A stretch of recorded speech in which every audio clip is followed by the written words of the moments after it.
Bab 195, Sumber Cahaya 7. Jangan lupa like dan subscribe, agar kami makin semangat upload lebih banyak. Christina mundur dengan batuk canggung. Matanya sembab, dan suaranya agak serak. Christina mencuri pandang ke dada Eugene, yang lembab saat menenangkan diri. Bagaimana kamu bisa sampai di sini? Meskipun pertanyaannya sudah terlambat, itu bukanlah sesuatu yang bisa dia tahan. Christina masih tidak yakin bagaimana semuanya terjadi. Sumber cahaya adalah tempat yang hanya diketahui oleh beberapa pendeta terpilih dari kerajaan suci. Bahkan, Christina pun tidak tahu persis di mana letak sumber cahaya itu. Dia hanya tahu bahwa gerbang warp digunakan untuk melakukan perjalanan ke dan dari mata air dan gerbang warp itu dijaga oleh kaki tangan Kardinal Rogeris. Keajaiban, jawab Eugene sambil membersihkan dadanya. Wajah Christina berubah menjadi merah cerah dengan setiap sapuan tangan Eugene, dan baru kemudian dia menyadari betapa banyak dan sudah berapa lama dia menangis di dadanya. Keajaiban, Christina tergagap. Tapi, keajaiban, dia tidak bisa tidak bertanya-tanya. Christina tidak membenci kata, keajaiban. Apa yang dia alami sebagai kandidat orang suci sangat mengerikan, tetapi dia percaya akan keberadaan Tuhan. Faktanya, imannya kepada Tuhan adalah satu-satunya hal yang membuatnya bertahan sampai sekarang. Bagi Christina, keajaiban adalah karya Tuhan. Tetapi, saya pikir, Tuan Eugene, Anda tidak percaya pada hal-hal seperti keajaiban, bukan? Dia bertanya. Dia tahu betul bahwa Eugene tidak percaya pada Tuhan, dan setelah apa yang baru saja dia alami, dia tahu bahwa dia mungkin tidak akan pernah percaya selama sisa hidupnya. Karena itu, dia merasa agak bingung dan terkejut ketika Eugene menyebutnya sebagai keajaiban. Aku mungkin percaya pada keajaiban kecil, gumam Eugene sebelum berbalik. Dia berusaha melangkah maju, tapi, begitu dia menggeser satu kaki, dia merasa kakinya menyerah di bawahnya. Rebound dari pengapian ada di sini. Christina bergegas maju dan membantu Eugene. Apa kamu baik-baik saja? Dia bertanya. Saya tidak tahu apakah saya akan menyebut diri saya baik-baik saja. Apalagi lengan kiri saya sakit, kata Eugene. Lengan kirinya tersapu oleh cahaya Sergio. Tulangnya bengkok, dan dagingnya hancur. Eugene tidak punya pilihan selain berpikir beruntung lengannya belum sepenuhnya robek. Biarkan aku yang mentraktirmu, kata Christina sebelum bersiap untuk berdoa. Namun, Eugene menggelengkan kepalanya dan terhuyung-huyung ke depan. Kemana kamu pergi? Tanya Christina. Faun, jawab Eugene. Jawabannya menyebabkan ekspresi Christina menjadi kaku. Dia ragu-ragu sejenak, mengambil napas dalam-dalam, lalu membuka mulutnya. Sumber, apa yang akan kamu lakukan? Dia bertanya.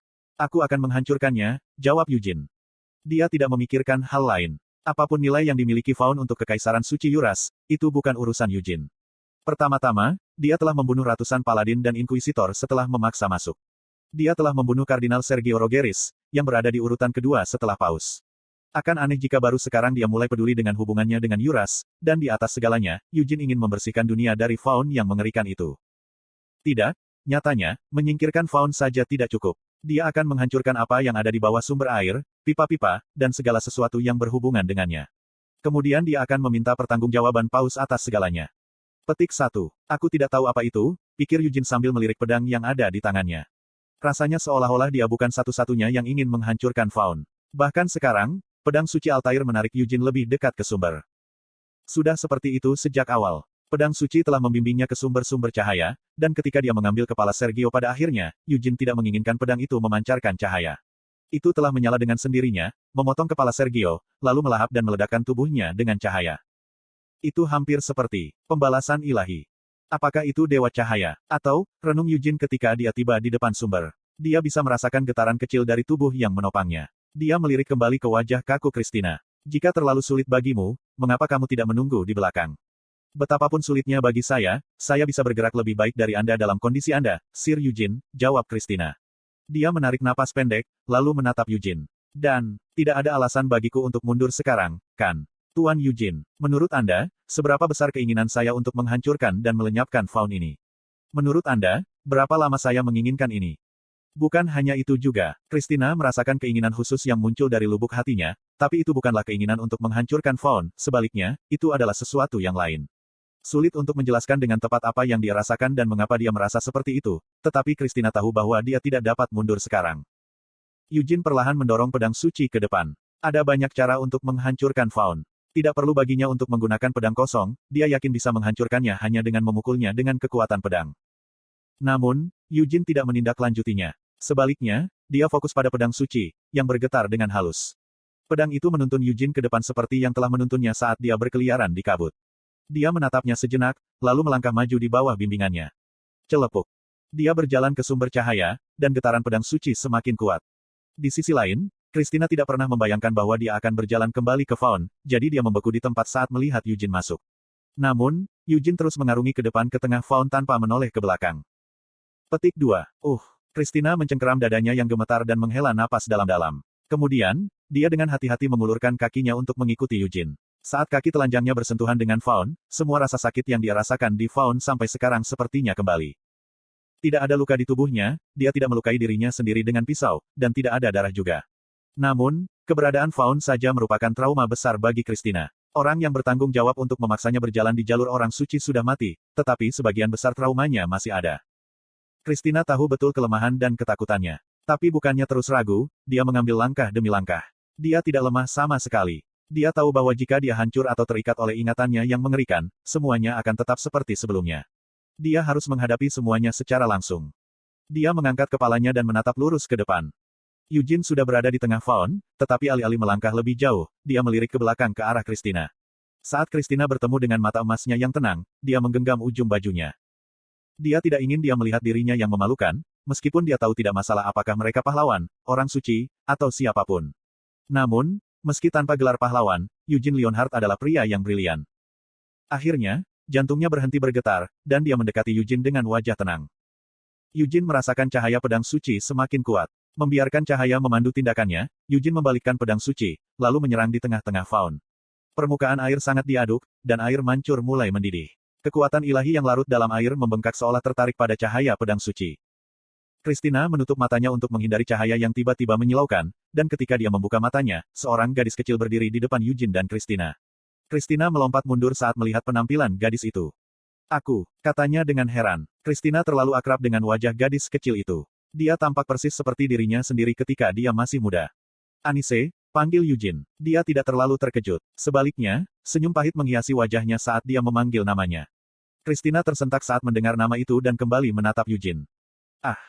Kemudian, dia berbalik ke gadis kecil itu. Setelah mendengar nama, Anise, dia merasa bahwa wajah gadis kecil itu sedikit berbeda dari dirinya di masa lalu.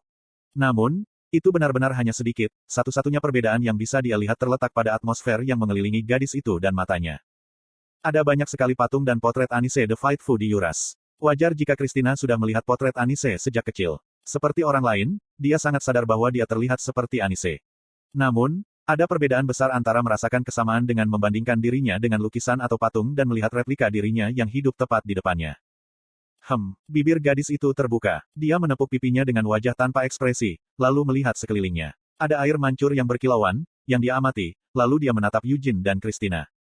Dia segera menyadari bahwa mereka berdiri pada ketinggian mata yang berbeda. Dia terus membelai pipinya dengan wajah tanpa ekspresi, lalu tersenyum. Tetapi ketika Christina melihat gadis kecil itu tersenyum, dia merasa merinding di punggungnya. Itu karena senyum gadis kecil itu persis seperti senyum yang dipraktikkan Christina saat bercermin ketika dia masih muda. Senyum ideal saintes. Namun, Eugene tidak bisa menanggapi dengan senyuman. Petik 2. Kamu adalah seorang wanita jahat, kata Eugene. Konten iklan. Gadis kecil itu masih tersenyum. Celepuk. Saat gadis itu mengambil langkah, cahaya yang mengelilingi sumber air meliuk-liuk di sekujur tubuhnya. Penampilannya berubah, atau lebih tepatnya, dia menjadi dewasa. Hasilnya adalah penampilan yang cukup familiar bagi Eugene. Christina terdiam. Penampilan Anise yang dewasa membuatnya merasa seperti sedang bercermin. Saat dia terus menatap Anise, wajah Christina dengan cepat menjadi pucat. Mereka terlihat mirip, terlalu mirip. Dan tidak mungkin itu hanya kebetulan belaka. Christina merasakan kakinya menyerah, dan dia menutup mulutnya, merasa mual. Imajinasi yang tidak diinginkan memaksa masuk ke dalam pikirannya dan mengganggu pikirannya. Tolong jangan, kata Anise. Dia mendekati Christina sambil merentangkan 8 sayapnya, lalu melanjutkan. Tolong jangan membenci dirimu sendiri. Anise merendahkan dirinya dan menatap mata Christina. Meskipun Christina berpikir dia tidak bisa menangis lagi setelah mencurahkan begitu banyak sebelumnya, matanya sekali lagi dipenuhi air mata. Pikiran yang menyelimuti pikirannya benar-benar mengerikan dan menjijikkan. Kamu tidak lemah, bisik Anise sambil membawa Christina ke dalam pelukannya. Christina tidak dapat menemukan kata-kata untuk diucapkan dan malah terisak sekali lagi. Kedelapan sayap itu perlahan turun dan melilit tubuh Christina. Kemudian, Anise menutup matanya, menempelkan dahinya ke dahi Christina. Mata sebiru laut Christina bergetar. Dia berusaha untuk memahami gambaran jelas yang dia lihat, tetapi itu tidak mungkin untuk diterima. Matanya redup saat dia merasakan kesadarannya melayang pergi. Anise perlahan membuka keningnya dari kening Christina, lalu menutup mata gadis itu. Setelah dengan hati-hati membaringkan Christina di faun, dia menegakkan tubuhnya. Hamel, panggilnya dengan senyum yang sama. Aku tidak berpikir ekspresi seperti itu cocok untukmu, tapi itu terlihat cukup baik untukmu, mungkin karena kamu memiliki wajah yang berbeda dari sebelumnya. Eugene mengangkat tangannya dan menyentuh wajahnya. Dia bisa merasakan lipatan dan lekukan, serta pipinya berkedut. Dia memiliki ekspresi bengkok. Eugene memaksakan senyum dan menggelengkan kepalanya. Apa yang kamu lakukan? Dia bertanya. Aku membuatnya mengerti, jawabnya sambil menatap Christina. Ini, anak malang ini sama denganku, lanjutnya. Apa itu? Tanya Eugene sebelum menghela nafas panjang. Kemudian dia menatap Anise dan Christina secara bergantian sebelum melanjutkan. Aku, melihat sumber dari faun terkutuk ini. Anda pasti telah membawa saya ke sana. Sebenarnya aku tidak ingin menunjukkannya padamu, kata Anise, senyumnya sedikit goyah. Hamel, kamu pasti tahu, karena kamu pernah melihatnya, tapi itu bukanlah sesuatu yang mudah dipahami orang biasa. Tapi kami telah melihat banyak hal mengerikan sejak masa lalu, jawab Eugene. Begitulah dunia 300 tahun yang lalu. Penyihir hitam merajalela setelah menjual jiwa mereka kepada iblis, melakukan semua jenis eksperimen mengerikan yang benar-benar membuang ide tentang moral keluar jendela. Ada beberapa laboratorium milik penyihir hitam di dekat Helmut, dan kebanyakan dari mereka sedang melakukan percobaan manusia yang dilakukan pada budak yang ditangkap. Eugene telah melihat banyak tempat seperti itu di kehidupan sebelumnya. Secara alami, dia telah memusnahkan mereka secara menyeluruh sehingga mereka tidak akan pernah terlihat lagi di dunia ini. Itu hanya masalah biasa, dan Anise juga melakukan hal yang sama. Dia telah membebaskan para budak dan menyembuhkan luka mereka. Dia telah membakar para penyihir hitam dengan sihir ilahi dan menghancurkan kepala mereka dengan gadanya. Tetapi selalu ada orang-orang yang tidak dapat diselamatkan, orang-orang yang telah dibawa terlalu jauh ke dalam eksperimen. Penyihir hitam selalu disibukkan dengan menciptakan makhluk magis atau senjata untuk digunakan dalam perang, dan eksperimen semacam itu merampok manusia dari diri mereka sendiri. Beberapa subjek dibuat menjadi chimera dengan menggabungkannya dengan monster, setan, dan makhluk lainnya. Beberapa digunakan sebagai pengorbanan untuk meningkatkan kekuatan para penyihir hitam. Beberapa digunakan untuk membuat dan menguji sihir baru. Anise selalu memperindah kematian mereka. Dia membungkus dengan cahaya mereka yang rusak dan sekarat, serta mereka yang bukan lagi manusia, dan menidurkan mereka. Setiap kali, dia mengucapkan doa yang sama dengan ekspresi muram, saya berdoa agar Anda melihat surga setelah meninggalkan dunia penderitaan ini. Petik 2. Sumber-sumber air, kata Eugene sambil menghela nafas panjang, jauh lebih mengerikan daripada bengkel para penyihir hitam. Itu bukanlah sesuatu yang seharusnya dilakukan oleh para pendeta Dewa Cahaya. Filter yang terhubung ke pipa berisi relik yang tak terhitung jumlahnya. Tetapi meskipun mereka dengan sombong disebut peninggalan suci, mereka hanyalah tulang belulang para orang suci masa lalu. Air dari faun disaring melalui sisa-sisa dan secara paksa diilhami dengan kekuatan ilahi, kemudian mengalir melalui pipa pusat ke dalam faun yang sebenarnya. Itu suatu keharusan, jawab Anise dengan suara muram. Lagi pula, begitulah makhluk yang disebut saintes diciptakan. Sama seperti anak ini, dan setiap kandidat sebelum dia, dan bahkan aku, itu sama dengan banyak orang suci sebelum saya.